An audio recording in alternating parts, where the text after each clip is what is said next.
Hi. జెన్ G, cockroach, మ్మ్, జెన్ alpha. ఈరోజు ఇంత కోపానికి కారణం ఏంటో ఈ వీడియోలో మనం తెలుసుకునే ప్రయత్నం చేద్దాం.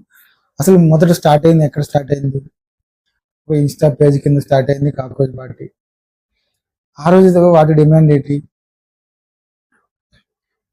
ఒక న్యాయ వ్యవస్థలో పనిచేస్తున్న జడ్జిలు రిటైర్ అయిన తర్వాత ఎటువంటి రాజకీయ పార్టీలోకి కానీ వెళ్ళకూడదని చెప్పేసి ఆ పరిస్థితి ఎందుకు వచ్చింది తెలీదా? నెక్స్ట్, నీట్ ఎగ్జామ్స్ ఆ పేపర్ లీకేజ్ వల్ల జస్ట్ విద్యాశాఖ మంత్రిని బాధ్యత వహిస్తూ రాజీనామా చేయమని.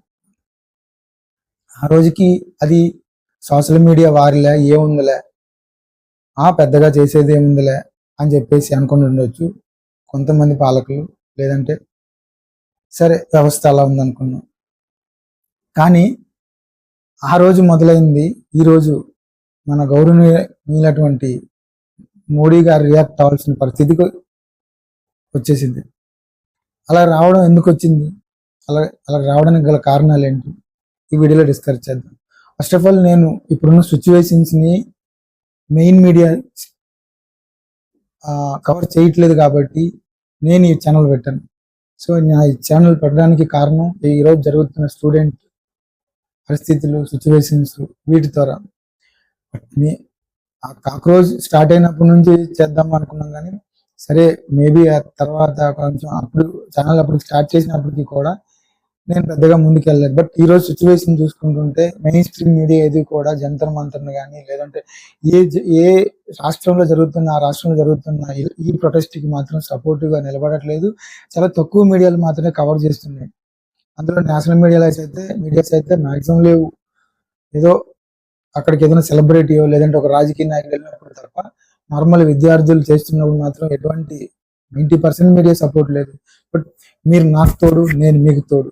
సో డెఫినెట్గా మన ఆలోచనలు, ఈ జెన్జీ ఆలోచనల్ని, నా నెక్స్ట్ జనరేషన్ యువత ఆలోచనల్ని నేను ఈ ఛానల్ ద్వారా తీసుకెళ్లే ప్రయత్నం చేస్తాను. ఫస్ట్ ఆఫ్ ఆల్, నాకు ఒక సబ్స్క్రైబ్ నాకు సరిగ్గా చెప్పడం కూడా రాదు. సబ్స్క్రైబ్ అండ్ ఒక లైక్ కొట్టండి. సో మన టాపిక్, ఈ పార్టీ ఈ కాక్రోచ్ నుంచి ఈ చివరి వరకు ఎందుకు వచ్చింది? మోడీ గారిని కదిలించే విధంగా యువత అంత పవర్ క్రియేట్ చేయగలిగింది అంటే నిజానికి యువత లేదంటే ఇప్పుడు జనరేషన్ ఎంత క్యాలిక్యులేటెడ్ మైండ్ సెట్తో ఉన్నారో చూసుకోండి. జనరల్గా ఒక 10,000 మందికి 1000 ఉద్యోగాలు తీస్తారు. ఈ 1000 ఉద్యోగాలు తీసినప్పుడు 1000 ఉద్యోగాలకి 10,000 మంది ఉన్నప్పుడు 10,000 మందికి అవకాశం ఉంటే ఆ ఎగ్జామ్ రాసుకొని అందులో సెలెక్ట్ అయ్యేది 1000 మందే. దాంట్లో కూడా కొన్ని క్యాస్ట్ ప్రాబ్లమ్స్ అని, కొన్ని రిలీజియన్ ప్రాబ్లమ్స్ ఉంటాయి, కొన్ని కేటగిరీస్ ఉంటాయి. ఆ కేటగిరీస్ వైజ్ కొన్ని 100, 150, 200 రిజర్వేషన్ కోటాలోనే పోతాయి. సో 800 మంది మాత్రమే.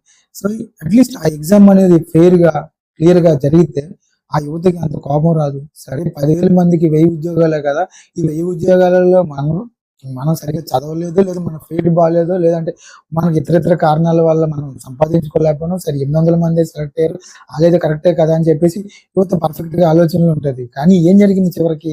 ఈ ఈ ఎగ్జామ్ ఏదైతే ఉందో అది లీక్ అయిపోవడం, పేపర్ లీకేజ్ వల్ల యువత 2-3 సార్లు భరించి అసలు వారికి ఆపర్చునిటీయే లేకుండా జరిగిపోతున్న సిచ్యువేషన్ కి వాళ్ళు చదువుకున్న చదువు, కొంతమంది సరే లాస్ట్ బెంచ్, ఫస్ట్ బెంచ్, కొంతమంది చదివిన వాళ్ళు అంటే కొంచెం ఏదో అడ్జస్ట్ అవుతారు. బట్ వాళ్ళు కూడా ప్రయత్నం చేస్తారే.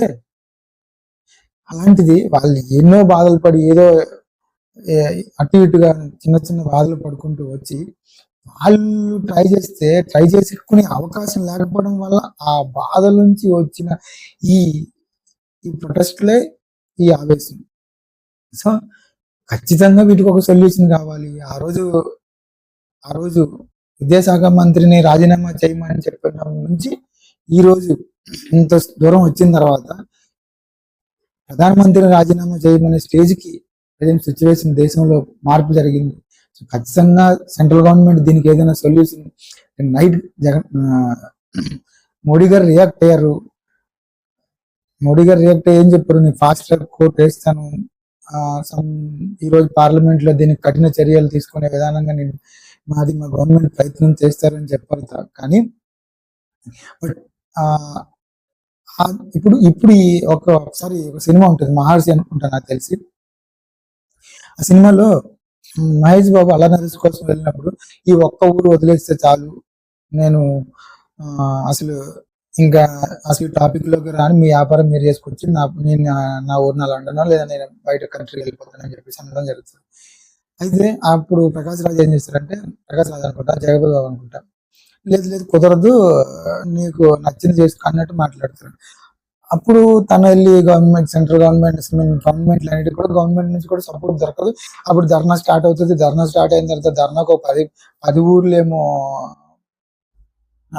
సపోర్ట్ చేస్తే అది కొంచెం గవర్నమెంట్ కి భారంగా మారుతుంది. ఆ భారంగా మారిన తర్వాత ఏం జరుగుతుంది, అప్పుడు మళ్ళీ జగపతి బాబు మహేష్ బాబు పిలిపించి, నీకు ఈ ఒక్క ఊరు వదిలేస్తాను, మీరు చూసుకోండి అంటే, లేదు లేదు నాకు ఈ ఒక్క ఊరు కాదు, నాకు ఈ 10 ఊర్లను వదులుతానంటే 10 ఊర్లు అసలు ఇంపాసిబుల్ అని చెప్పేసి మళ్ళీ యాజ్ ఇట్ ఈస్ మళ్ళీ ఏమవుతాడికి లాస్ట్ క్లైమాక్స్ కి ప్రాజెక్ట్ లేకుండా గవర్నమెంట్ క్యాన్సిల్ చేసేది.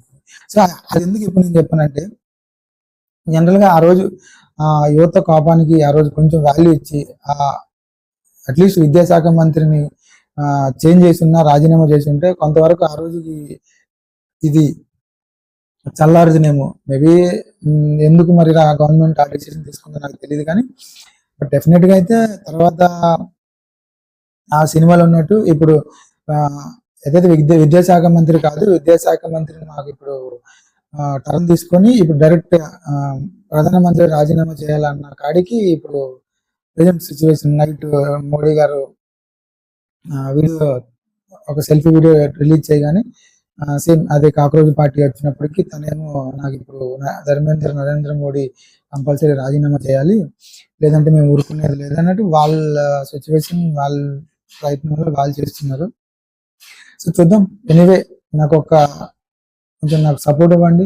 నేను ఈ సిచ్యువేషన్ డిజిటల్ గా నేను ఎక్స్ప్లోర్ చేసే పరిస్థితి నా వంతు ప్రయత్నం నేను చేస్తాను. Signing off MGB media. ఖచ్చితంగా ఈ జనరేషన్ కి మెయిన్ స్ట్రీమ్ మీడియాస్ చూపించలేకపోయిన కొన్ని ప్రొటెక్ట్ మనం సోషల్ మీడియా నుంచి ట్రై చేద్దాం. సో మీతో పాటు నేను ఒక భాగం అవుతా. నాతో పాటు ఒక సబ్స్క్రిప్షన్ ఒక సబ్స్క్రైబర్ అయితే కొట్టండి, అండ్ బెల్ ఐకాన్ కూడా కొట్టండి. అండ్ థ్యాంక్ యూ, ధన్యవాదాలు.